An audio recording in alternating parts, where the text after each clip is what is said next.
might as well have a bit of fun here on this beautiful day here in the area.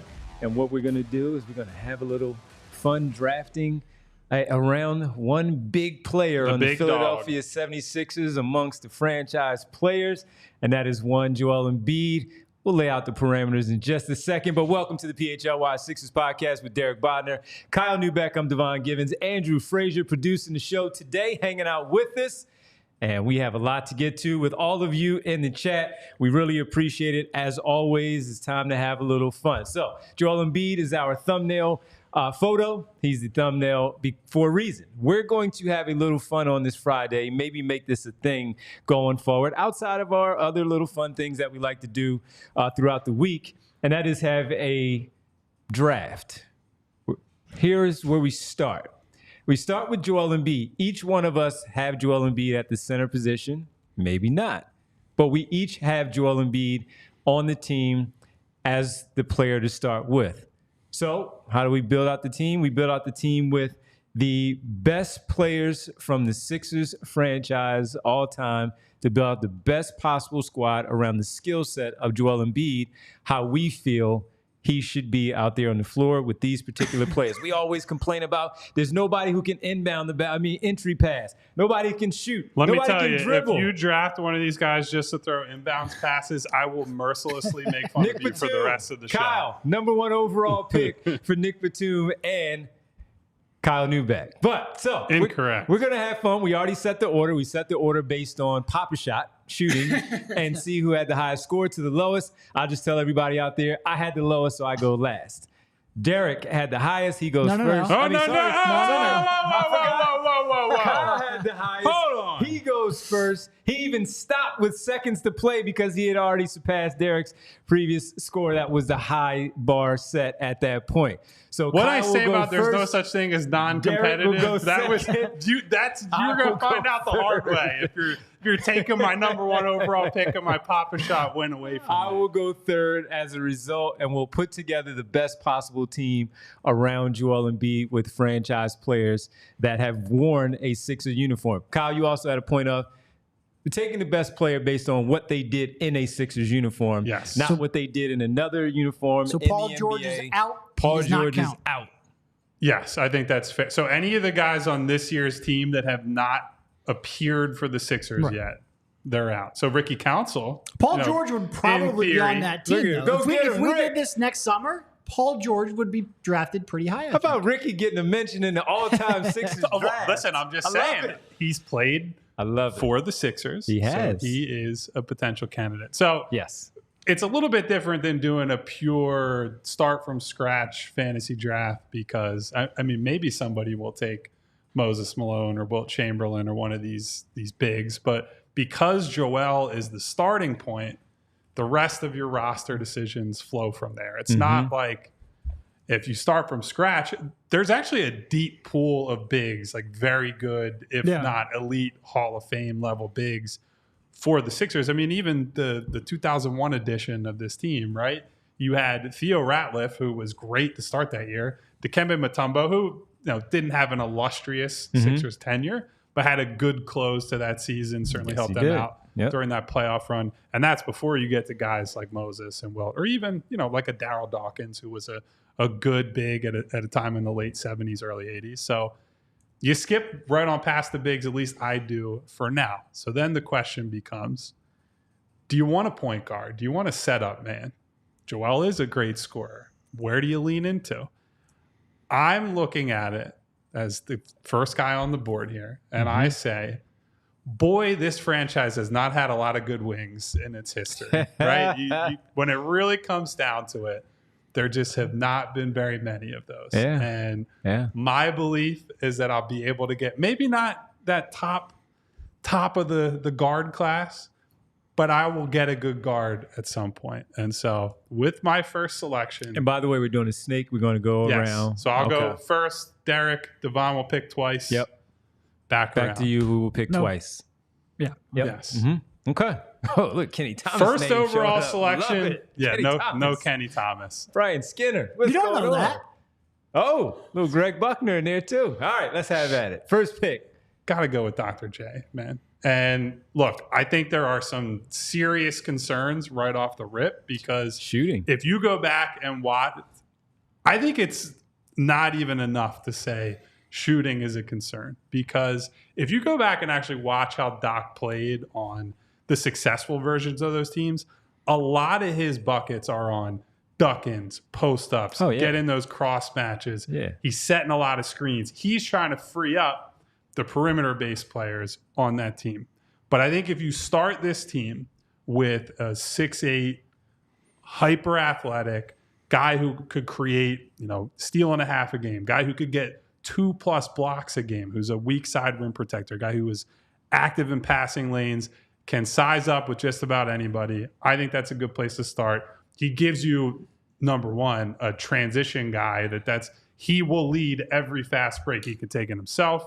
He can be running along one of the guards that I'm going to select later. But I think Dr. J has somehow gotten underrated within not just Sixers, but probably basketball history. I know that it took Moses to push that team over the top, but he was a human metronome for a decade straight for the Sixers, basically.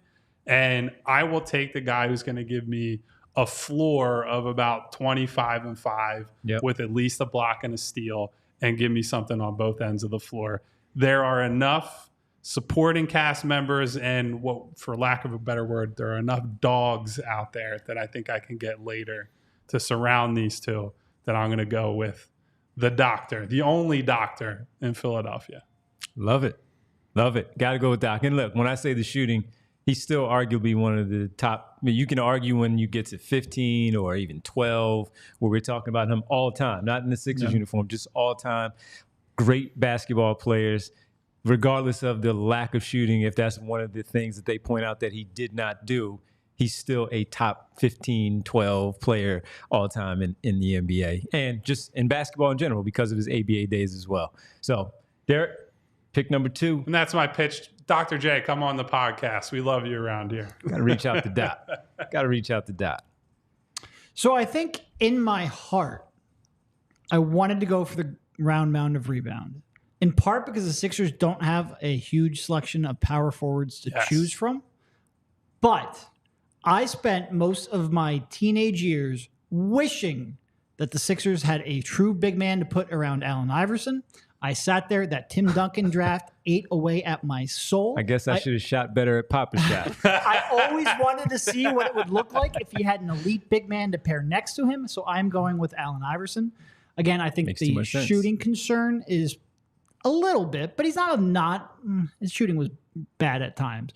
But man, the kind of gravity that Joel Embiid would have there setting those screens, especially if he does it like he did in the Olympics, and the speed that Allen Iverson plays with, and just being able to attack downhill, having actual spacing on an Allen Iverson team, which we did not see at all throughout most of his career, would be fun to watch. It would just be incredible to watch, and it would satisfy one of my great what-ifs of my basketball fandom. So that's a large part of why I'm going with AI at 2. And you even got the example of what it looks like with Allen Iverson in the Tyrese Maxey mold. Now, the range of shooting is different because of the three-point shooting that Maxey has to where we saw with Iverson. But when we talk about a dynamic guard getting to the basket, playing off those screens, playing nonstop, never getting tired, and where we use Maxey, we talk about J.J. Redick coming off those screens, those pins, those curl downs. I mean, those pin downs, those curls, all those things that he did. Allen Iverson is the example of exactly what you would want next to Jordan. Yeah, and he really can play both on and off ball. Like those, I mean, they call it the Iverson cut for a reason. So it would be fun to watch him, especially depending on how I am able to build out the rest of the roster. I do think now I have a little bit of freedom. I don't have to go for pure scores. I can go for fit. I can go for shooting. I can go for defense, what have you. But yeah, I think that's a great starting point. You better go for some defense.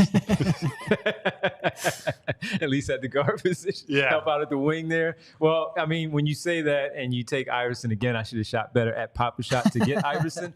I did not. So therefore, hey, guess what? But now you get 2 picks back to back. I'm also left with another Hall of Famer. And the other Hall of Famer that Derek just mentioned, a round mound of rebound, is Charles Barkley. How many times do we talk about just simply, hey, Can someone help him on the glass? Can they rebound much better? We've talked about it on and on and on ad nauseum this offseason about how to build the roster and better help him on the glass by getting rebounds, not just team rebounding. Well, he's the round mound rebound for a reason, because he would grab those boards. And then you talk about the scoring, the fact that in his time out there on the floor, you know that as his career went along, even though we're sticking Sixers uniform, not going to the Phoenix Suns, we know that eventually that three-point shooting, he would take a few. Now, how much would he take in today's NBA? I don't know. But to have him next to Joel Embiid as that power forward, my front court is pretty much locked in. So if we get out rebounded at any time, something has gone wrong. Charles Barkley had too many pregame donuts. Problem. Yes, exactly. Joel Embiid was drinking Shirley Temples. Something. Actually, that's a good case against your team to start with. Charles needed Moses in his ear to be like, hey, you got to take that conditioning seriously, young man. Joel and Charles might feed into each other's worst habits. I don't know. That might get spooky for you guys real quickly. But he had the example, so maybe he now throws that Joel's way. That's possible. Yeah, I mean, if we want to argue there too, Iverson might be a bad influence and take him out to Fridays all the time. I don't know. I don't know what would have happened, but it would have happened, and it would have been a fun time, and they would have got out on the floor and won a lot of basketball games.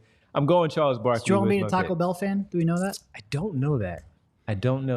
That was outside of Fridays. Taco Bell was one Iverson was famous for, right? Listen, that's true. Him and I share that reverence for a cheesy gordita crunch. So. Well, that's one thing I appreciate. Not to get on a Taco Bell rant. One thing I appreciate about Taco Bell is they're not trying to be Mexican food. Like they're their own genre of food. Yeah. Open so at 2 a.m. Yeah, that's what I really appreciate.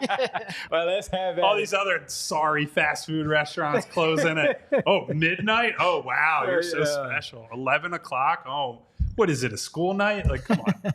Thoughts on Charles Barkley at that power? Yeah, I mean, position? So other than the joking conditioning concerns that I brought up, the main concern I would have with that team or with those two, Charles wants to use a lot of the areas of the floor that Joel does. Charles is also – so Dr. J was a bad shooter but also kind of a non-shooter.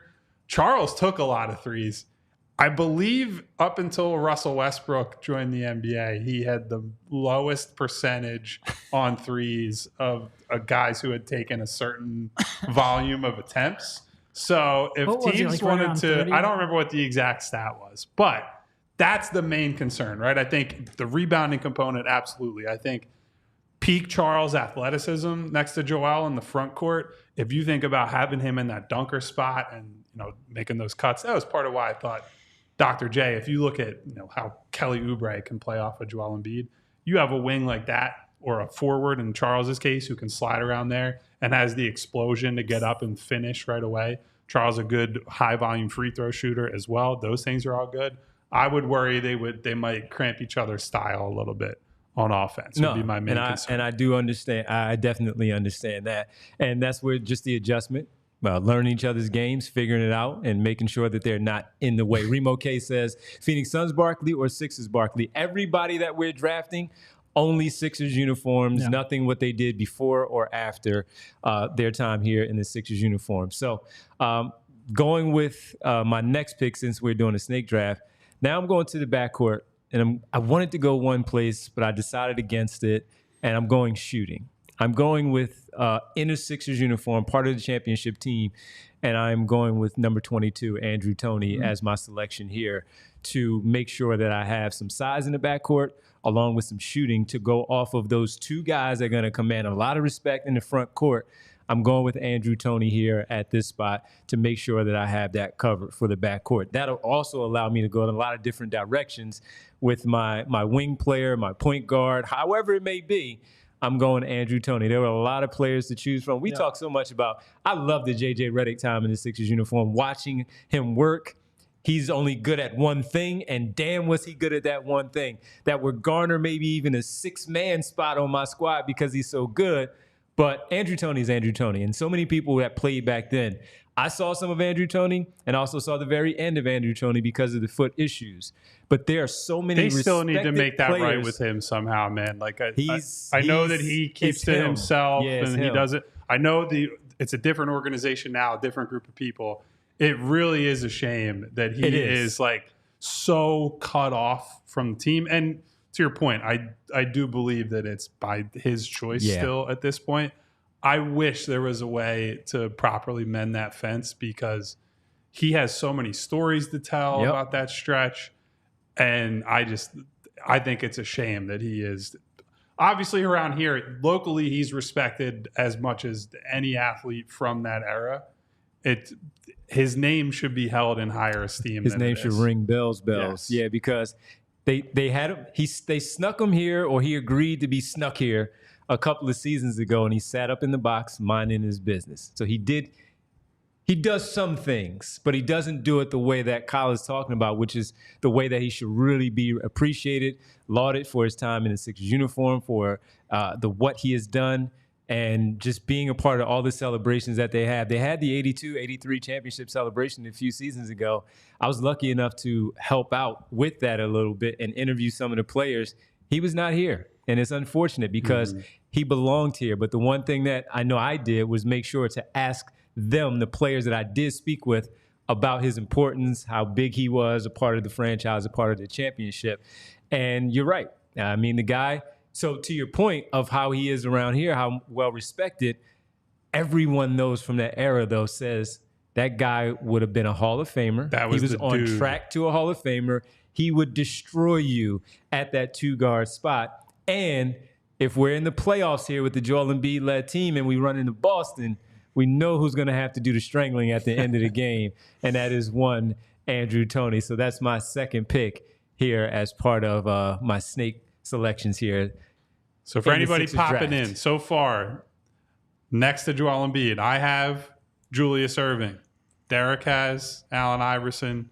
Devon has Charles Barkley and Andrew Toney. Yep. Not a bad 4 players to start with. Not bad. Well, and Devon kind of, like, you were the first question mark, because I feel like, Doc, AI, and Barkley, we're going top 3 in some order, especially because we're largely discounting the centers. Yes. Because we're building around Joel Embiid. So I think you were the one that was maybe the first interesting choices. Toney was certainly on merit, I think, at the top of that list. The only reason I would have gone a different direction is just because I feel like shooting guard is where this franchise has the most depth outside of center. So maybe you try to pick somebody else because you can get maybe not someone at Toney's level, but just somebody who is competent and good later on in the draft. But I think Toney is deservedly up there. He's a great player, great fit. You might look at it and say, oh, he shot 34% from 3 or whatever. He shot on low volume. If you look at his pull-up game, if you look at his free throws, he very clearly could have added that to his game pretty easily. So I think it's a great pick. Yep, absolutely. All right, we have to come back and get right at it with Derek's selection with the next pick, and then Kyle will have the snake there at the end where he has the one. Doubling up, baby. I'm very excited. I'm waiting I'm holding my breath to see who Derek picks. Derek goes with. And it should be a fun one. Well, I have to tell you that while the basketball, of course, is fun, the other thing that has gone really well with a lot of people over the last couple of seasons, especially when you just want to be competitive, when we talk about certain things, and that is pickleball. And our friends at TrueMark, because they're going to make Kyle laugh. Non-competitive. It's a non-competitive event, It's non-competitive until you actually step out there, and then it becomes competitive. It's a round robin on September 7th at Upper Dublin Sports Center in Ambler, PA, and that is from 1:30 to 5 p.m. TrueMark Financial Care Foundation is hosting a charity pickleball event to raise money for financial education in our local communities. And for those of you who are all at the PHLY golf outing in July, you might remember our friends from TrueMark there to benefit their foundation charity, and they were a big part of the golf outing. We were not there. We plan on being there, though, this time around on September 7th. Round robin, as mentioned, fun, non-competitive event. No fighting, but competitive. Because Kyle is right. You're going to want to win while you're out there. The paddles and the pickleballs will be included, will be available for you for use for free. You have $50 to benefit the charity to play and enter if you want to be a part of it. Swag bag from TrueMark and all PHLY as well. If you want to get your company involved in the sponsorship side, you have your logo display at the event. They're selling a variety of sponsorships from $200 to $1,000. So hopefully you can jump in on that. There's still time. Even if you don't want to play pickleball, you can still support the event though. Food, beer trucks on site. Percentage of the proceeds will in fact go to charity. Music, cornhole, other lawn games, 50-50 raffles, and more fun prizes and giveaways on site. If you're playing, come on, hang out. Live broadcasting from the event as well. Spend a Saturday with us playing pickleball for a good cause, eating, drinking, all of that while you watch others play if you are not playing out there in the non-competitive pickleball outing. Best part, as a PHLY fan, you get 10% off. Discount on the registration. Just register at truemark.com/PHLY pickleball. And guys, if you didn't know before yesterday how important good cell service is to me, if you were watching yesterday, I took a phone call in the middle of the show. I had to step out. I had to hit the Mint Mobile line. I was getting a very important call that interrupted everything. For sure. I said, hey, Derek, hey, Devon, you guys hold it down. Mint Mobile has to check in with me. I got to talk to my guy, Ryan Reynolds. And he told me $15 a month for the first 3 months of your plan. And I said, Brian, I can't bring that to people. There's got to be some sort of catch here. Mm-hmm. Here's the good news. There is no catch. They don't have retail stores or salespeople at Mint Mobile. So instead, they deliver premium phone plans directly to you. So say goodbye to your overpriced wireless plans, jaw-dropping monthly bills, and your unexpected overages. Mint Mobile is here to rescue you with premium wireless plans starting at $15 a month. All plans come with high-speed data, unlimited talk and text, and they're delivered on the nation's largest 5G network. So even when we're surrounded by all kinds of lights, electronics, there could be interference, Mint Mobile makes sure that you have premium service at all times. And if you're switching from an old plan, you don't like your old carrier, you want to bring your old number, old contacts, all your information with you, Mint Mobile makes that easy, painless, takes 15 minutes or less. It was super simple for me. So ditch your overpriced wireless for Mint Mobile to get this new customer offer and your new 3-month unlimited wireless plan for just $15 a month. Go to mintmobile.com/Sixers. That's mintmobile.com/Sixers. Cut your wireless bill to $15 a month at mintmobile.com/Sixers. All right. Welcome back. Jumped the gun there. Not before bad. My disclaimer, Devon. Not bad. $45 upfront payment required, equivalent to $15 a month. New customers on first 3-month plan only. Speed slower, about 40 gigabytes on unlimited plan. Additional taxes, fees, and restrictions apply. See Mint Mobile for details. Now you're back. Now we're back. Welcome back. Great job by Kyle always with that one. And so now we come back and we get right back into the draft. As Kyle laid out who we have already, it's Derek's turn to pick his second overall pick in the Joel Embiid is on the roster. Who do we surround him with draft? So I think this selection might surprise some people. It's probably a reach in terms of his talent, but I've mentioned after getting AI and Embiid to build around, I need defense, and I'm worried about the depth at power forward. So I'm going Bobby Jones here. Nice. I'm glad you took him. A guy who is... You didn't mess up my plan, so thank you, Derek. A guy who is all defensive first team 10 years in a row. You look at his steal and block numbers; they are elite. Yes. And I think he's right on the edge where what he did in an era actually translates a little bit. Like, you're not reaching back to the 50s and 60s. You're not going to Dolph Shays. I think he would still be a good defender. I think the jumper is, again, at least a little bit projectable. So that is where, and like I said, I just look at the power forwards who are available, and it gets, I don't want to say terrifying because we're drafting from an all-time, but I think there's a pretty steep drop-off coming up here. And like I said, I didn't want to have to talk myself into being like, man, that Dolph Shays in the 50s, he's got that 15-foot jumper. No, I don't want to do that. So I'm going with Bobby Jones here. Well, him and Iverson in the passing lanes, man. Yeah. No, they'll get out and run. They will. You need someone to force turnovers because Joel Embiid's not going to run, so you need teams to run around him, and I think they will do that. He's also going to have to clean up a lot because of gambling AI.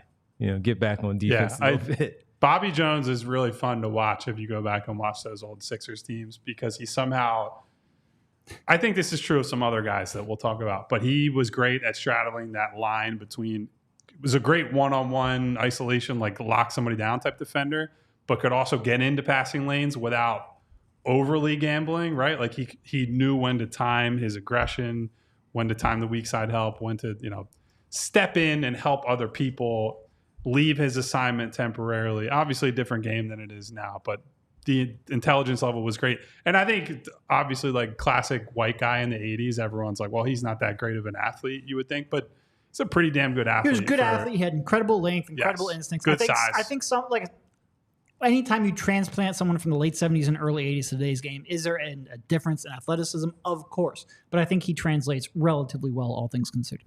Yeah, that's a good pick. I like that pick a lot.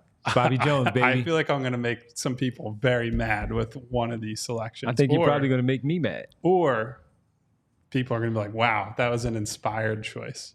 Yeah. So I'll go with the more, it doesn't really matter because they're back to back. We'll figure out what the salary slot is for each of these guys. So I think if I draft one higher, it means that they get more money. Yes. And let's say this person is a little more mercurial, a little more concerned with the money than the other player. The other candidates would be, because I have two other candidates. My next pick is Jimmy Butler. Damn it. James Butler, pick, as man. Brett Brown once said, even though his name is literally Jimmy. Yeah. Great pick. Now, here's what I'm looking at. Andrew Toney was obviously very high on my list. Once I picked Doc, and I love Doc. He had some incredible games in the playoffs, in big moments. We talked about the 40-point performance he had in a losing effort against Portland. Had a lot of like 25 and 15 games. He had like a 32 and 6 blocks. He had a lot of those types of games. But to the point we made about Toney, when you get into those gut check moments against teams like the Boston Celtics, it was Andrew Toney who was getting the ball. It was Andrew Toney who they're clearing out for. It's Doc setting screens. It's Doc, frankly, doing the little things, like operating off the ball, looking for duck-ins, cutting off of other people, not being that focal point. And that, I think, is to Doc's credit. It's part of why I wanted him on the team. I think he's an adaptable player. But I think you need an ass kicker with that group. I think Joel needs an ass kicker. He needs an Andrew Toney-like player. And the most obvious one is the guy who was here, and Joel was like, hey, Jimmy, team's yours. And obviously that was not this version of Joel, right? This is a more realized version of Joel. And Jimmy was better, or has more of a resume in Miami than he had in Philadelphia. But as I'm looking at Allen Iverson, as I'm looking at, a guy like Andrew Toney, and I see the size on the other teams, I'm starting to think of, where can I create my advantage here? And where can I create an advantage against modern teams, great teams in the playoffs? I don't know that I'm going to be able to build the perfect spacing team. So instead, I want a guy who is an elite two-way player. He's a high-level two-way player in the playoffs, hits big shots, is not afraid of the moment, can play point guard, but also is comfortable doing that, off-ball manipulation. He can post up smaller players. Taking Jimmy Butler. So when I said I wanted to go in this one direction, that was the direction that I wanted to go, but I felt like it might be a little early. To your point, Derek, when you mentioned Toney in my selection there, the other guys were obvious that you had to take them. And where do we go? Where do we get creative? Where do we reach for this one? Even though we're talking about all Hall of Famers here, Jimmy Butler was the one that I was deciding on between he and Andrew Toney. That's a great pick. That's probably, to me, even though it's not on my team, best pick so far with the Jimmy Butler one. Yeah, I think I would have two concerns with that. First, the shooting a little bit on your team is not great. The willingness to shoot from him. He just opted out of threes for an entire month. It's the playoff stuff. So That's true. No, playoff Jimmy shoots. Regular season Jimmy does not. We're talking about no bias remorse, Martian. Just saying that was my other guy. And the other thing is I have a bias towards older players. Not older, like going back in the past. I think this is a fun excuse to kind of talk about some of the people. Get off my lawn, old man. Some of the people. The future is It's now. not like I watched Bobby Jones in person. It's just an excuse to talk about people we don't often talk about.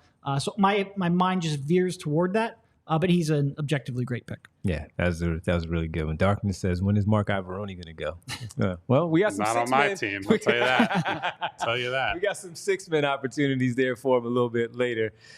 Great pick, though. That was a great pick. So I'm up again. That's right. I'm sorry. Yeah. That's the beauty of the snake. That's why I went Jimmy here, because I knew I had more picks to come. So the next question for building out my team, do I want to go all in on having the big bruising defense types, right?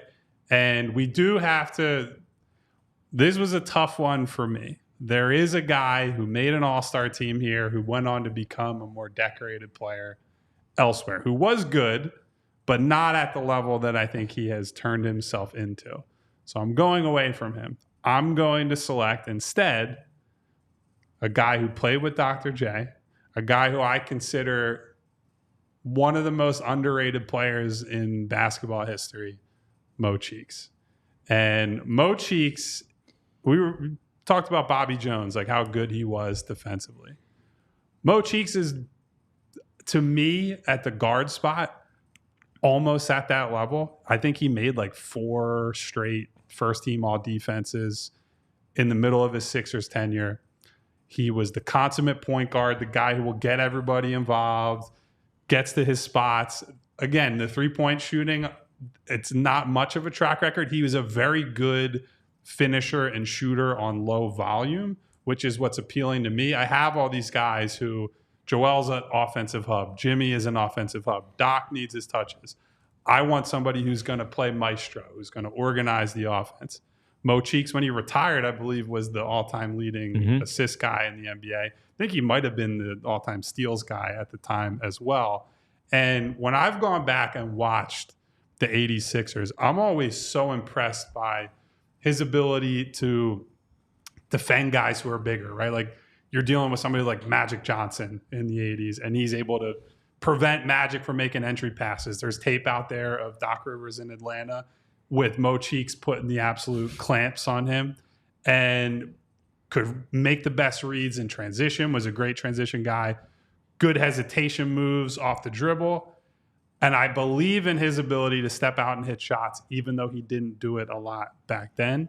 So I just want a two-way team that I know it has shooting question marks right now, but I'm going with Mo Cheeks because I love Mo. He's honestly enjoy watching him play as much as any of those guys when I go back and actually watch those games, because defensively he pops up all over the place when teams least expect it. He's the guy that if he had been on one of these Celtics teams against Joel in the playoffs, he's just constantly, poking the ball out of the post. He's making steals in transition where he has already gotten back, sprinted back to get in position, and then teams are trying to make head-to-heads, and he's just in the passing lane, turns it the other way. He's throwing a lob to Dr. J or maybe Jimmy Butler. So give me Mo Cheeks to run my team. Right when you took Doc, I figured Cheeks should have been on your radar, both because of positional needs and the fact that he got a lot of those assists by passing it to Doc. I am glad you didn't take him a round or two earlier, because reaching for Cheeks can get you in trouble sometimes. We don't need you to not be in trouble. Maybe you. We don't need anyone canceled here, so that's good. No, I think at this point you need a point guard, so it makes sense. Yeah, it's the right choice. I thought about just letting Jimmy run point and going complete. Jimmy would like that. Big bully ball. Jimmy would like that. Of course, Jimmy would like that. All right. We're going to take a quick pause here before we get to Derek's selection here. Come back. Derek will pick his third overall selection here on the Sixers around Joel Embiid all-time draft here on the PHLY Sixers podcast. Tell everybody about our Die Hard program and let everybody know how to get involved. Allphly.com. You want to be at the events. You want to be involved. You want to wear the same T-shirts or the hats that we have. Well, all you got to do is go sign up again and become a member of the Die Hard program. Allphly.com to find the events on the calendar. You can do that if you want to make sure you're able to read all of the content that's on the website from our beat guys, as Kyle and Derek write great stories about the Philadelphia 76ers. You also have, with the Eagles getting ready for yet another preseason game, the final one before the start of the season against Green Bay. Well, you got to make sure you're reading Bo, Zach, Les Bowen as we get things going. And yesterday announced Fran Duffy in the mix. You don't want to miss any of those guys with them. Certainly when it comes to the Flyers and Charlie O'Connor, and with the Phillies, Jim Salisbury. The machine, Charlie O'Connor. Yes, he is. So if you want to be a part of, again, us and be out there, be out and about at our events. How about the Phillies, August 29th at Top Tomato, Top Tomato. Phillies take on the Braves. A little revenge after what we just saw in this 3-game series in Atlanta. So come back home. It's time to get them, man. Got to get them. $1 beers, $1 hot dogs, Phillies ticket giveaways, merch and memorabilia giveaways as well. You must RSVP, though, for free to be eligible for giveaways at allphly.com/events. Also, we mentioned the Birds. Well, got the game, September 6th. Season opener on a Friday, a football Friday. We're going to have the Birds taking on Green Bay in Brazil. And we're going to have our team together there as well for a watch party. That's going to be a fun time out there on September 6th, which is, again, a Friday. What are you doing on a Friday? You know what you're doing on a Friday. You're going to hang out and watch the Birds. Yeah, so you might as well get together with the PHLY crew and check out the team and watching the Birds. So if you want to be a diehard member, go sign up. Dope merchandise, free T-shirt when you sign up.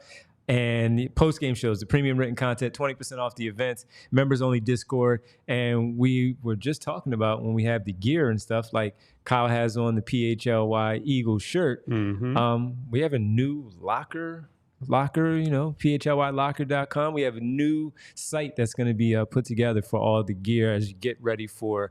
You need the hoodies, you need some hats and all kinds of stuff. We got you covered right here at PHLY. So make sure you go sign up to become a diehard member. Again, allphly.com and sign up. All right, we'll come back. Now we just draft. Now we draft. The rest of the way, final way, we have to finish the team, and we're getting a 6-man.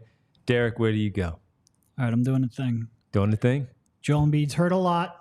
Might be hurt in the playoffs. Oh, going value here. I'm gonna solve the rebounding issue. We just saw Joel Embiid. 6th-man Wilt Chamberlain. We just saw Joel Embiid in the corner for Team USA. Going with Wilt Chamberlain. I will not lose a game because Joel Embiid was injured. So he's your backup big, though. Yeah, you'll lose a game because your backcourt's going to be Allen Iverson and some guy who couldn't guard me. You know what? Bobby Jones can slide to the 3. You know I'm very much against dual big lineups. I will make an exception for Wilt Chamberlain. That's an interesting one. Early pick, huh? And quite frankly, there's enough guards that I feel comfortable being a little bit of a doofus with this pick, which, quite frankly, Wilt Chamberlain should never be a 6-man, but he's too good to go any farther. Interesting. Can't not take him. Okay. Can't not take him. I don't have a problem with that. He's I'm Wilt. not going to sit up here and be like, I can't believe you took Wilt Chamberlain in the Sixers draft. Yeah, but he's Wilt. Yeah, I mean, and again, the exercise is really to build around Joel Embiid. So if this was like because we are factoring in a 6-man. If this was just like put a starting 5 around Joel Embiid, probably take it a little more serious and be like, all right, you can't. We're just crossing centers off the list. With the 6-man, with Embiid's injuries, with, like I said, Bobby Jones' versatility, and the fact that he's Wilt freaking Chamberlain. So here's my question for you, Derek. How do you keep him happy? Well, that's probably the more important question. It's not my problem. I'm a GM, not a coach. How realistic do you think it would be, well, especially next to Iverson, now that I'm thinking about keeping these guys happy? Your team would implode. In all honesty, if we were actually worried about keeping people happy, you would have 2 stars and all role players. How feasible do you think it would be to have, when the Celtics have had a lot of success in recent years with a version of one shooting big and one guy who's more of the paint bound, weak side helper type of thing.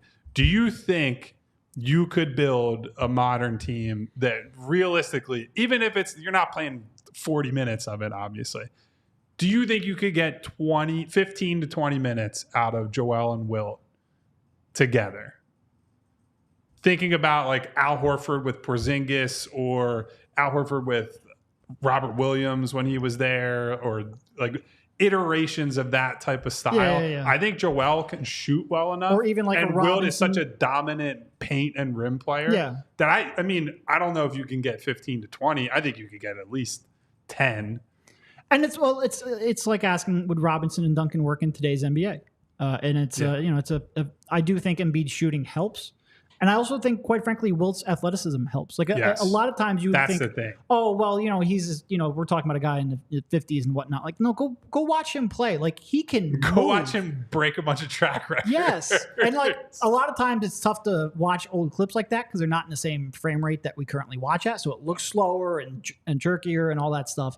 He's an elite athlete. And if you said, all right, look, you've got to defend the perimeter a little bit, I think Wilt can figure it out. So, yeah, I think you can get 15 to 20 with them. Oh, defending the perimeter. I mean, you see Wilt out there.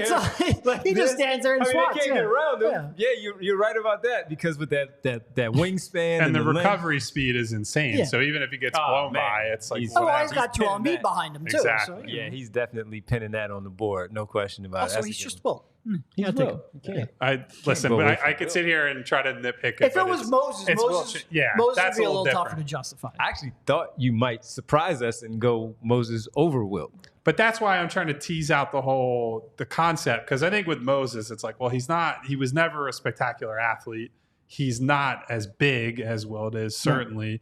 And so there are just lots of, little tactical things you have to think about. I mean, with Wilt, it's like he's one of the greatest athletes ever. He's fucking enormous on top of that. So you can figure it out in some way. In reality, I just sent Joel Embiid to the bench on his own team that we're supposed to be building around him. But this is until they team. do Hack-a-Wilt for the 8 minutes a game that they would do it. This is Embiid's team that we are building around him. So Wilt, you have to come off the bench, buddy. I'm sorry. He needs a breather. Yeah, Joel needs a breather.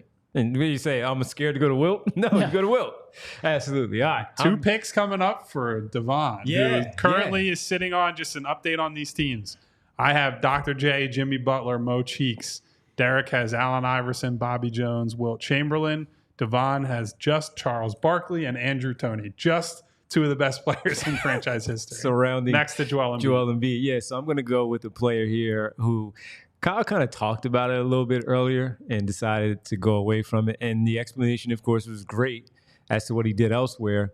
But we also know that he did make an all-star team here. The stuff that he did elsewhere is what we were talking about him doing here. But because he didn't have the necessary talent around him, he was asked to do something that he shouldn't have been asked to do. Yeah. And with Andre Iguodala now on my wing, with these other guys that are the scorers and all of that, I have my defensive wing player, Andre Iguodala. We've drafted all Hall of Famers before. You can argue Iguodala, is he a Hall of Famer? Is he not? I think he needed another championship.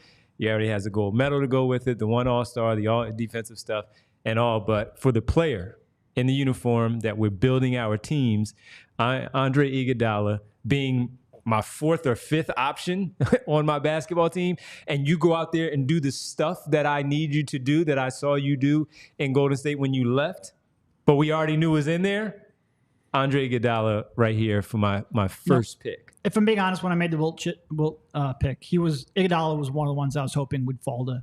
Give me Iguodala! So I could fill my real dearth of wings. But yeah, I think... And the thing with Iguodala, he was always a better spot-up shooter than he was off the dribble shooter. Yep. And a lot of times when he got himself in trouble. Yeah, a lot of times when his 3-point percentage was low, it was because he was taking more pull-up jump shots than he should have. So I think playing alongside Embiid in that role, I think that's a good spot for him. What do you think, Iguodala? I think you're making a few too many excuses for the shooting. But listen, Andre Iguodala is a good add to any basketball team, especially – we've, in the past, when the Sixers roster was worse than it is this year, all of us would be sitting, whether it's on the radio, written form, podcast, whatever it is, God, can they get some athletic wings on this team? Yeah. Well, he is the pinnacle of the athletic wing, and he's going to defend basically anybody from 1 through 4, which is a big deal. And he's just a real good decision maker, too, like a passer who doesn't turn it over, makes the right plays, like just a whole lot to like on a team when you're asking him to be a role player. Yep. All right. Well, that's where my first one goes. Now I'm going back a little bit. I'm going back a ways, going back. This is your full starting 5 after this, by the way. Yeah. So, unless you decide to go 6-man. No, I thought about it, but I have a lot of places I might want to go with my 6-man, so I decided to go away from it. But I do need a point guard. So, I mean, Iguodala can bring the ball up. We know that. Charles Barkley is definitely going to say, no, give me the rock. I'm bringing the ball up. Joel, we know he's going to snatch the basketball off the backboard, do the same thing. And we know about Andrew Toney doing the exact same. But I do want to have a point guard on my roster that can that can run the team and do some great things that we know that he can do from the early days of his career from Philadelphia. Because you got to give the nod to him. You got to go with Guy Rodgers, and I'm going with Guy Rodgers as my point guard on this basketball team. Phenomenal player in the years that he played for the Sixers, later on the Bulls and the Royals as he finished out his career. But for the Warriors, Philadelphia, San Francisco, that counts, right? I mean, are we going to go away from that? I thought it was just Sixers, so I think that's a bit of a gray area. I don't think that's. I feel like no, but Derek, what do you say down there? What do you say? I mean, that's not the franchise. Yeah, because like you're not drafting Wilt for his Warriors years either. No. You're drafting Wilt for his Sixers years. All right, so you guys want me to pivot? I'll pivot and go with another point guard. And Martian said, "Who?" That tells you he didn't play for the Sixers. No disrespect. All love and respect to Guy Rodgers. Well, I mean, listen. All right. Well, at least we brought his name up, so we didn't. So we didn't disrespect him. He'd be a hell of a distributor, though. Like I would have fit your team well. Yeah. I feel a little guilty not counting it, but those are the rules. I know those are the rules. And look, I'm not gonna go. And I see people bringing up Hal Greer. I'm not gonna go Hal Greer. I'll stay away from Hal Greer too because we're going way back in the machine again. If we do that, don't go too far back. But you know what I'm gonna do because of still having the size on this team. And look, quite frankly, this guy is now being discussed as a player that might be a Hall of Famer because he now has 2 gold medals. No, let's give you back Guy Rodgers. Guy Rodgers counts. That's fine. Nope. He has 2 gold medals now. Damn it. He has 2 championships. He's an all-NBA defender many times over. He's made multiple All-Stars, 1 here and then multiple elsewhere. So you know what's really funny? I know who you're going to say. This is who I was actually talking about, not Iguodala. Well, I'm going because he only made the one All-Star and he here. Didn't turn into the defender he is until he left Philadelphia. Yeah. So but I know who you're talking about. So yes, Gene says I'm going Drew Holiday. That is correct with this selection here. Yes, I'm going Drew Holiday with this selection. The guy is not in the Sixers uniform, a Hall of Famer, but in his career, he's probably going to be a Hall of Famer now based on his resume for what he's done after I just laid out all of those things. So Drew Holiday I am not worried about size at all with my team now. And the defense between he and Iguodala, the fact that we know he can run a basketball team and selflessly play off ball and allow others to do their thing, Barkley, Embiid, Tony doing everything. And hey, I'll go spot up in the corner. I'll take a late shot clock 3-pointer, not worried about my percentage because I'm all about team. I'm going to go with Drew Holiday here at this selection. So Drew Holiday, Andre Iguodala back-to-back. So when I took Jimmy, part of my thing was I was staying away from Iguodala because I'd already taken Dr. J. The thought was going to be give me Jimmy and Drew in the backcourt and I will send all your little ass guards to hell. The problem, trying to stay true to the parameters we set out, is that Drew didn't make an all defense team until 2018. So that was 5 years after he left Philadelphia. So we saw the offensive promise, right? We saw that maybe he could be a point guard of the future type. What we didn't see is who he is now, which is that super role player, the guy who can defend almost anybody on the perimeter, is a streaky shooter, good distributor, great post defender. Like we've seen him switch on Joel Embiid, for example. So I love Drew. I love him less for just his Sixers tenure, but makes sense with how you're building your team. And everything you said is correct. There's no argument because in the Sixers uniform, everything Kyle just said is right. The thing with it is he was an all-star because they were a very, very good team that year. He almost made the All-Star team the other year where Iguodala made it because it was a pick between Iguodala, Lou Williams, and Drew Holiday as the representative because they were the You're surprise. You're getting killed for your Guy Rodgers pick, by the way. People are saying Kenny Rogers, Roy Rogers. Respect to Guy Rodgers. So, but he was that good where the conversation was already there for him to make that team that year. They were the number 1 seed, surprisingly, the number 1 seed under Doug Collins and that team. And if we're looking at for what he did, if I'm talking about at his best, that was his best. He is still damn good surrounded by these other 4 players that he's a 4th, 5th option between he and Iguodala, who gets that last opportunity outside of the others. So I feel comfortable enough. And again, it would be so fun to watch he trying to defend Iverson or he trying to defend Mo Cheeks and how he goes about his business against those guys, because he is a young player in the Sixers uniform, but you saw the stuff that could potentially be there that I didn't know he was going to be this good, but you saw some stuff in there. So Jrue Holiday is my selection there. Derek's in a real bind down there because he wanted Holiday badly. I did too, but I didn't think he was getting. But I needed. I made Holiday. My peace with it. I needed Holiday. I'm looking at the wings now, and it's getting a little because all the good ones left. That's why I took Julius Erving #1 overall, buddy. I told you. All the wings left are going to be really bad pairings with Iverson. Wow, look at that! Left Derek speechless a little bit.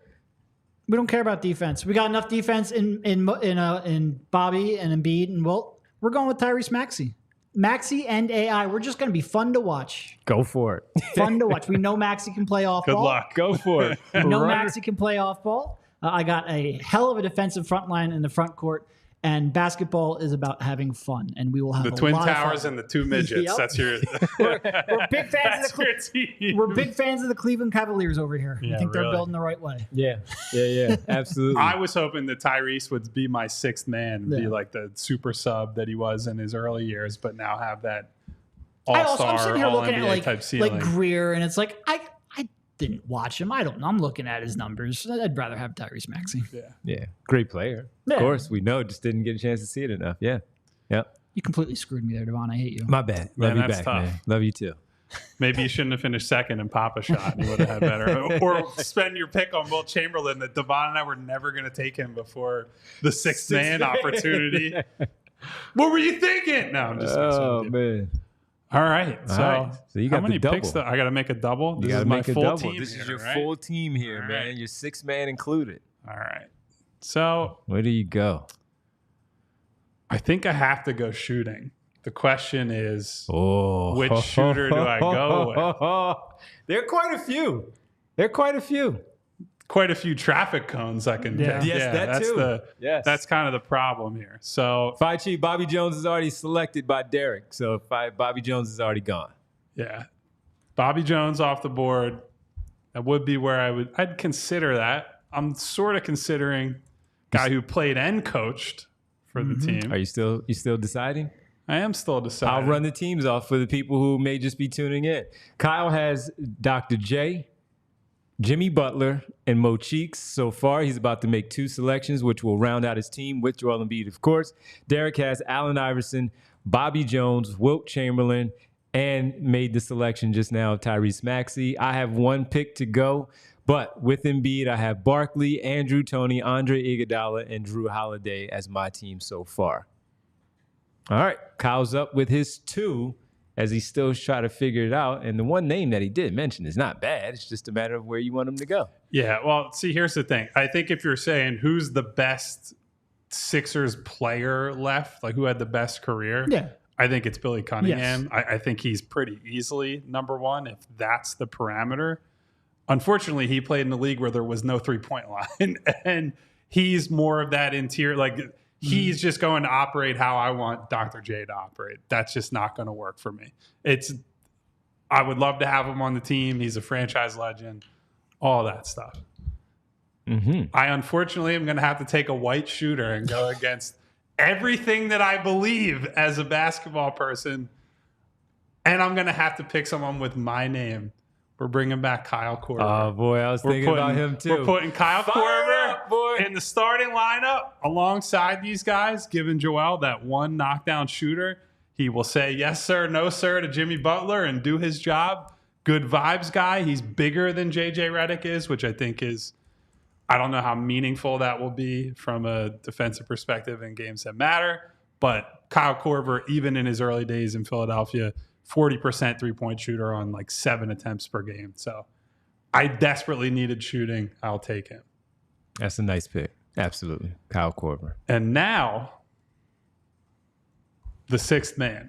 Who am I bringing in off the bench to wreak havoc? You could make a case for a lot of guys, right? Like maybe I just want to get an instant offense guy. Maybe I want to bring in some more defense. If the Kyle Korver thing doesn't work, I just lean into I'm going to have the biggest, most athletic team as humanly possible. I'm going to throw the biggest curveball that you guys are not going to have seen coming. I know where Ben he's going. Simmons, come on down. Come on down. Because if all else fails, we're just going to put everybody in hell. You know, I'd like. And the Sixers uniform he was at his best. 3-time All-Star. I'm getting All-NBA rookie defender. or second year Ben Simmons. Yeah, man. His back is still in working order. Teams haven't figured out that he's mentally off the pace that they can foul him on every possession and get him to just take his ball and go home.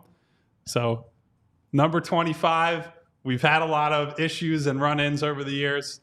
I hope you can find it in your heart to be the best sixth man that this team needs. Because look, when they were at their best, him and Joel playing bully ball was a lot of fun to watch. And if you could put a team out there with Ben Simmons, Jimmy Butler, and Joel Embiid, you might win a lot of games. You might have a chance against a team that would win a title. Then think about if you had Mo Cheeks and Julius Erving on that team instead of, James Ennis and Boban. Just food for thought. Hey, Ben, so who's your starter? Are you starting Ben? Oh, fuck no. No. Right. Most likely Ben is going to be waving a towel on the bench. Korver gets to start. Well, Mo Cheeks, Korver, Jimmy Butler, Dr. J, Joel Embiid.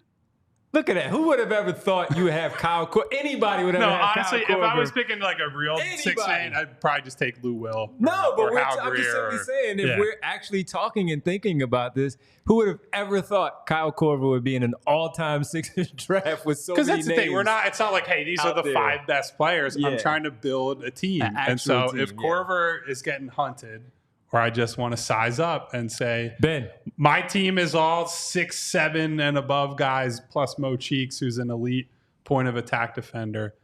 I have the option. Solid. Joel gets in trouble, though. I don't know what you're going to do. Joel's going to be playing out of a phone booth, but that's okay. We'll live with it. All right, Ben Simmons, the selection for Kyle. Derek, who you have, man? I have no fucking idea. Take Doug Collins. Well, Wilt's coming off your boy, Doug Collins. I mean, he's in the running for sure. Yeah, Wilt's coming off the bench. Running for sure. We've already talked about Billy Cunningham, mentioning him. So, you got to go where you got to go. He might annoy me a little too much, though. He might be a little sanctimonious in the locker room. I'm not sure we can take that. Because he's not starting? Because you're playing 2 bigs with Wilt starting now? Yeah. I'm not going to. There are a couple guys I almost picked that are more modern guys that we'll discuss at some point. Yeah. All right. So Derek has Allen Iverson with Joel Embiid, Bobby Jones, Wilt Chamberlain, presumably coming off the bench, and we'll see where Derek goes here, and Tyrese Maxey. All right. See where he goes. The anticipation, man. We're going with the kangaroo kid. We're just going to sheer talent. I had a hole on the wings. He's hell of a player for a long time. I do worry a little bit about the shot. I think he had a decent mid-range game. I don't have a lot of people necessarily working in that mid-range. So I think we're going to have to go Billy C. Just to round out the roster. That gives me AI, Maxey, Cunningham, Bobby Jones, Embiid, and Wilt. Yeah. And I'm going to kill you on the wings. Absolutely kill you. Jimmy Butler is putting Maxey through the stanchion. Yeah. Dr. J is taking both your backcourt players into the post at the same time, sending you to hell. Yeah. And you have Doc trying to defend Wilt. That's fine. We'll figure it out. No, Joel's going to defend Wilt. Well, who's defending Joel? Doc and Jimmy. I'm going to double them. And then I'm going to let Iverson take 100 threes. Because that's what he wants to do anyway. He's going to take 100 jumpers. I do wish Iverson could shoot a little more. I wish that when he was here. I wish that now when he's on my team again. Now you're questioning one of your franchise players. I see. Yeah. None of them are perfect. All right. I get the last pick. And before we do get to the last pick, this has been fun. We do have a couple of super chats we're going to get to as well, adding the question, Vince. Our GM here asked who would be a coach. We'll answer that question here too. Who would the coach be? Billy Cunningham. I thought you were gonna go Doc Rivers. I don't know. I thought you were gonna go Rivers. If you don't have Larry Brown, how are you going to keep Allen Iverson on the straight and narrow? I don't know. That's very true. A lot of volatile personalities on Derek's team. I say that as someone who drafted Jimmy Butler. Yeah. That could really blow up the locker room, especially with Ben Simmons on the team as well at the same time. So, hey. We'll see. But we do want to tell you again, as we again talk about, we haven't even mentioned that we're here on Roku TV as well. We appreciate everybody tuning in. Make sure, again, that you do go sign up for our Die Hard program and become a member of our Die Hard program to get involved with everything. We also have, while we were talking about the Birds a little bit earlier, the football season is in fact back, and the guys are going to be out for the watch party once again at Tradesman's on September 6th. That's 8:15, Philadelphia versus Green Bay in Brazil for the kickoff of the 2024 season for the Birds. How far do they go? Where do they go? They just added a really good addition to the team in Jahan Dotson. Does that give you guys more hope about what they're going to do with their offense? Nope. They got a lot. They got to spread that football around a lot. But anyway, if you want to be out there for the watch party. Mostly got to make sure the head coach and the quarterback don't kill each other. But that's a different show and a different podcast. That's why you got Kellen Moore in there, man. Just let Kellen do what Kellen does. Stay out of his way and call the plays. That's it. All right.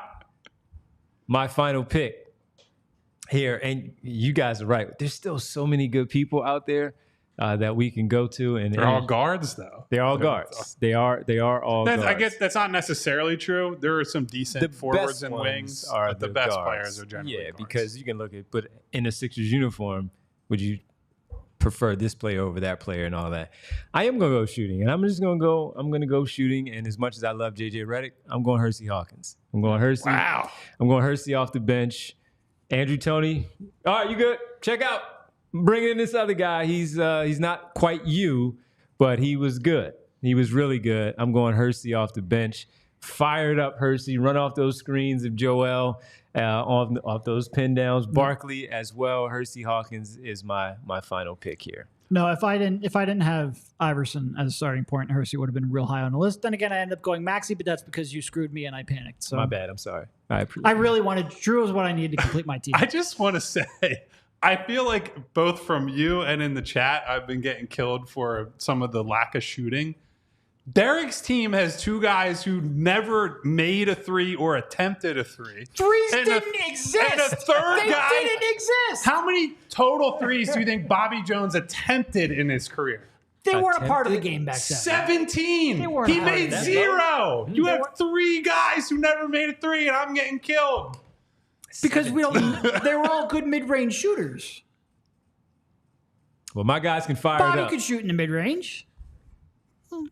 If you're relying on Bobby Jones to make mid-range shots for your offense, you're in big trouble, buddy.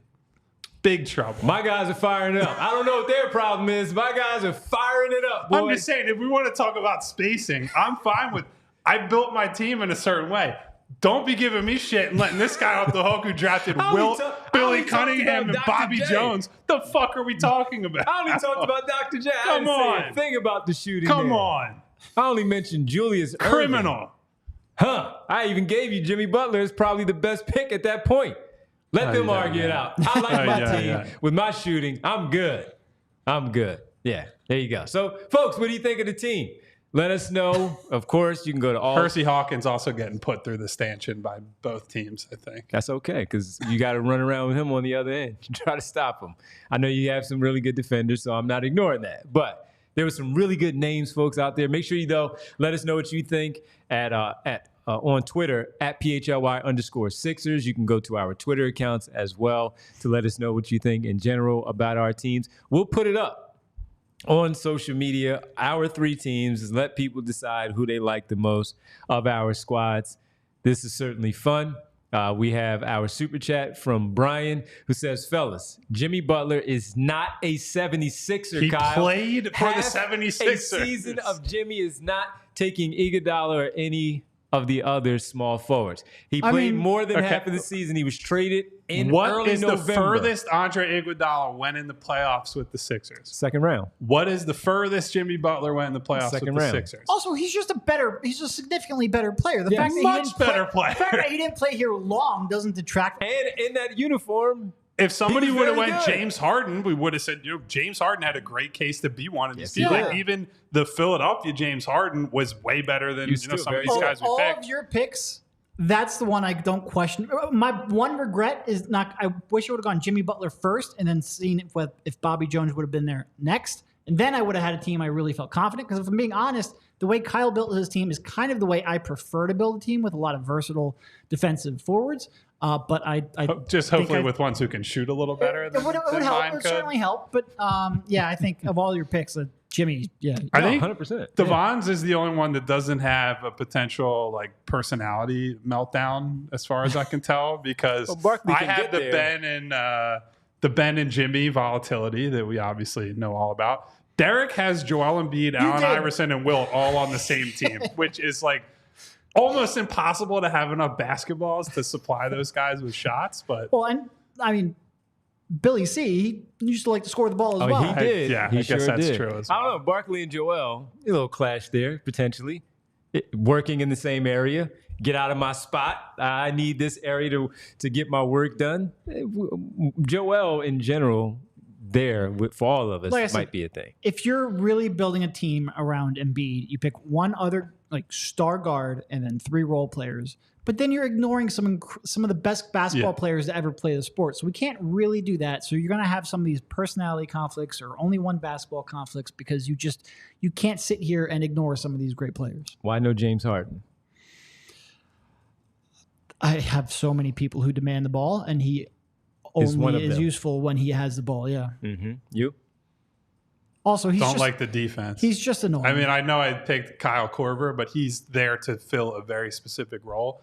James Harden does one thing. It's dominate the ball and run the offense. Yeah. And I have other guys who I can give that to, who also won't go on the other end of the floor and stick their head up their ass like an ostrich. Yeah. The reason Maxey and AI might work, not defensively. I get it. Although he's been in the weight room, lifting some weights. The reason that won't work is because Maxey is so great off ball. You can put him off ball, and he can be an elite off ball player. Harden is he doesn't move off ball. He doesn't try off ball. Yeah. He doesn't care. So what am I going to do with Iverson if Harden's completely dominating? There might actually be fights if I draft Harden and have Iverson on. And that's it's the same thing with Barkley, right? I think Barkley and Joel operate in similar territory, but Chuck can do other stuff, and he will do other stuff. James, if he doesn't do the one thing he wants to do, it's why should I bother showing up? Why would I even come out here? So, and the one thing with Barkley, for me, making that selection outside of the fact that he had to go in the top 3, was that the one thing that that story he always tells, get me somebody on my team.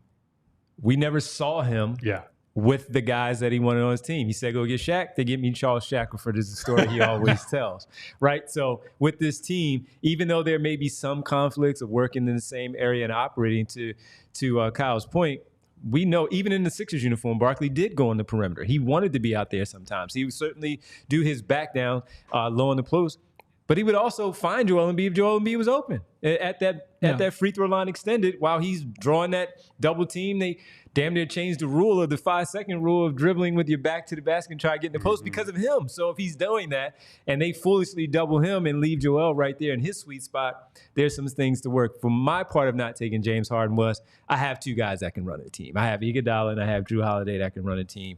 And I thought Drew Holiday, as good as Harden was, the harmony in the locker room, Drew Holiday is that guy. Tyrese Maxey is that guy for you. Kyle Korver is that guy for you, where these also guys Julius Erving is one of the great diplomats in the history of the NBA. Those guys are not worried about their touches. I'm a little worried about Jimmy Butler, but no, I meant the ones that I named. The other guys. The other guys, I'm good. Mo Cheeks, A+ guy. Yep, absolutely. So I got good dudes and guys who can defend. I will say, find that those are normally I was more confident in you being able to keep Jimmy happy until you needlessly added Ben Simmons to the roster with your very last pick. If I was actually drafting a real team, there's not a shot in hell I would draft Ben. It's for the bit as much as anything.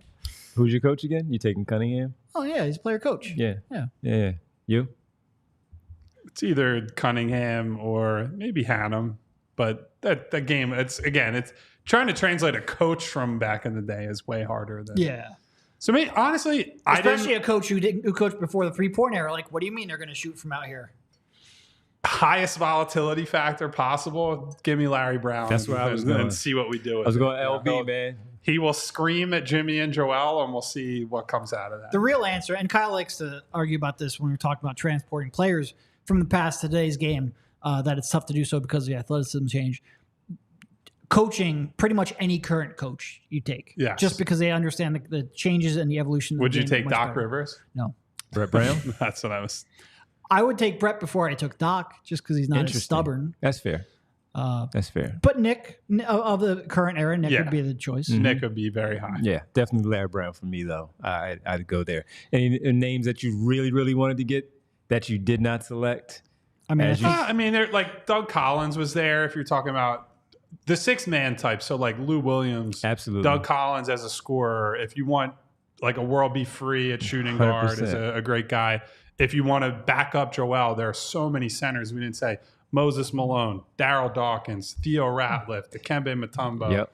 All kinds of different skill sets. Yeah, if you're building a full roster, number 5, we could have probably put together another 5 on the bench. Yeah, we would have been digging. We would be here all weekend. Yeah, but it would have been too long. But there's certainly ones there when you bring up.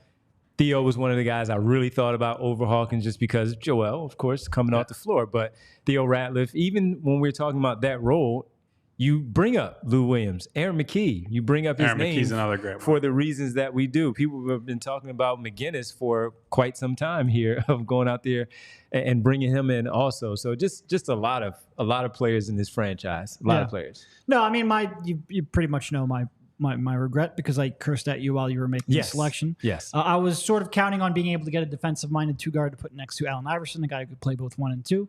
That would have been just about perfect. And the other regret, which quite honestly my head wasn't even there because like I said, I tend to veer towards older players in these kinds of things. But Jimmy would have been if I could have found a way to get Jimmy and then Bobby Jones, I think that would have been just about perfect. You just needed to make 2 more shots on that Papa Shot machine and you would have had control of the board, buddy. You know who else if the Sixers had gotten younger I would have considered Danny Green, but he was by the time he was here, but that as like a 5th guy, San Antonio, Danny Green is up there. So if only Andre Kirilenko would have played. Yeah, how about that? One game. One game. 2 that I thought of. JJ Redick, we all talked about him. And I just had a blank of who. Pre-injury when they signed him on that max contract, Elton Brand. As the player that he was coming off the All-Star season with around pre-injury, Chris Webber. Yeah, but he was so deep into his career at that point. Elton, if he didn't have that injury, Elton was Elton. He was still because he played that way his entire career. He had a little bit more athleticism, of course, but he played that way his entire career. So Elton Brand was one that I really thought about. Also. We could have one of these drafts where you play players who never actually played for the Sixers because I feel like there's enough to make a 15-man roster out of this. A couple of names that jumped to mind right away. Got some big names. Jumped to mind. All right, fellas, it's Friday. Let's get the heck up out of here before I have to hear more grief from the chat about my team. I better hear some more grief about these other guys' teams at some point. But thank you, everybody, for hanging out with us today. Thank you to Dave Dewar. What Remo up, K. Roll call. To Darkness. Whoa. Phi Chi, Winona. Hey, Nona. My girl, Winona. Bootzilla. Boots. Martian Lynch. BC. What up, Martian? Jeffrey Stewart, who shouted out Tony Kukoc. What's happening, Jeff? Oh, man. Should have been in that trade, man. Cyberdale K. Yeti. I think that's your name. That's a mouthful, buddy. But thank you for coming through. Hey, Aaron. What up, Aaron? Prophet One was hating big time in the chat today, but thank you, Prophet, for coming through. Who else we got in here today? Money Mar, obviously. What up, Mar? Brother Hannibal, who's like, slow down with the super team talk. Embiid's going to miss 35 games at least. We're having fun. It's a fantasy draft, buddy. Come on. Did you miss the show? I drafted Wilt Chamberlain. I upgraded from Andre Drummond. Brian Knight in the building. Thank you for being here. Thank you to everybody for being here today. Thank you to Andrew for producing the show today. Andrew. Thanks to everybody all week producing. We appreciate it. Thank you for subbing in for super producer Bree while she's getting some well-deserved vacation. Yes. If you haven't already, hit the subscribe button, hit the bell icon so you get notifications each and every time we go live.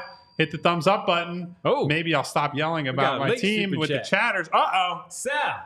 Thanks for a great week of content. Won't find this anywhere else. Thank you very much, Sal. We appreciate that. Thank you. Bootzilla said, Brother Muzone. I don't know who that is. Well, I do know who that is, but I don't see a chatter in here. I don't know who the Brother Muzone of PHLY is. So yeah, wear a bow tie when you walk into the hood and people will respect you. Goodbye, everyone. See ya. We all silly like the mayor. What are you getting done?